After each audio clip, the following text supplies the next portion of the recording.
if nothing else because humans are creatures of habit. Okay?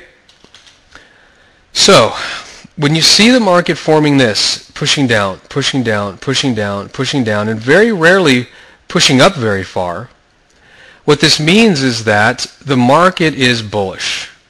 And I know this is backwards to the way most of us think, but that's because most of us don't think from a market maker's perspective or from the market's perspective itself.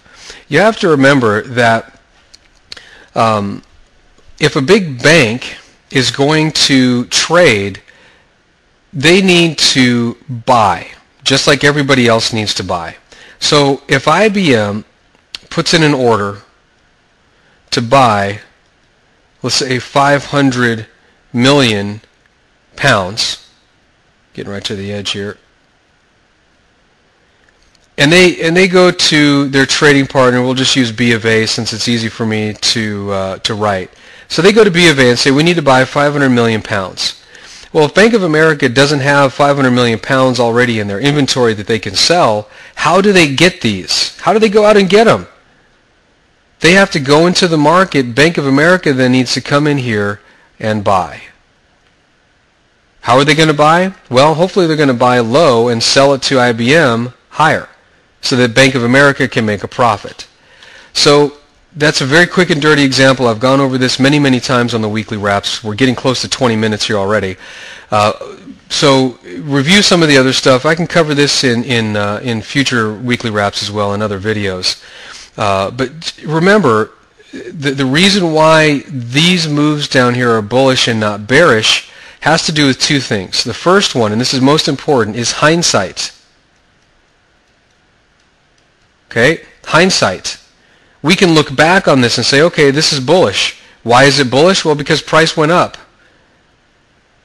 And as a trader, we can say it's bullish because probabilities. We can use probabilities in our favor to determine or capitalize on this bullishness. Okay? So, based on hindsight and knowing the pattern of the marketplace, we can then go in and capitalize on probabilities, which is another way of saying odds. This has a lot of similarities to things like poker and blackjack. It's all about probabilities and odds of success. Using these two things, we can then go back and start to glean a game plan. So as we start looking at the market pushing forward, we need to watch for another observable pattern. Okay, we're getting to the end of May here, and you'll notice that we're having an inside bar here on the month. What this means is that we now have a resistance line up on top and a support line down here on the bottom.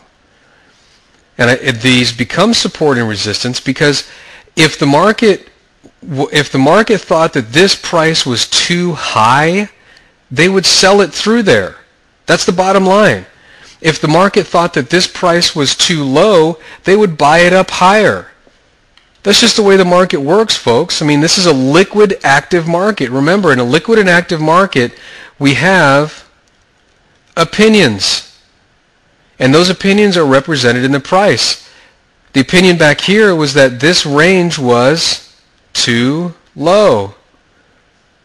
Now the opinion is this price is too high.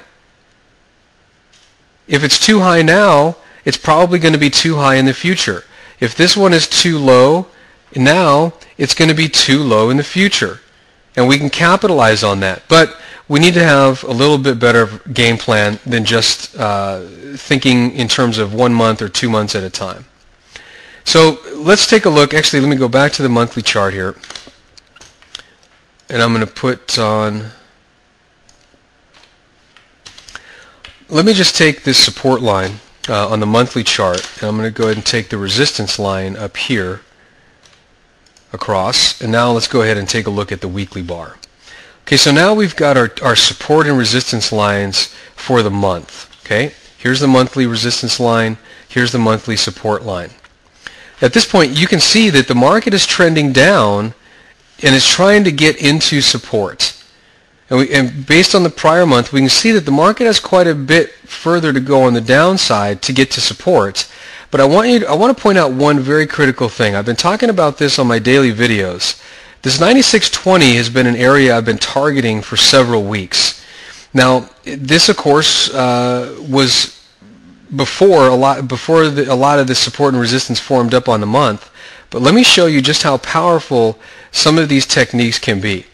Let's take a look at this monthly support line, and let's take it all the way back through the prior trading.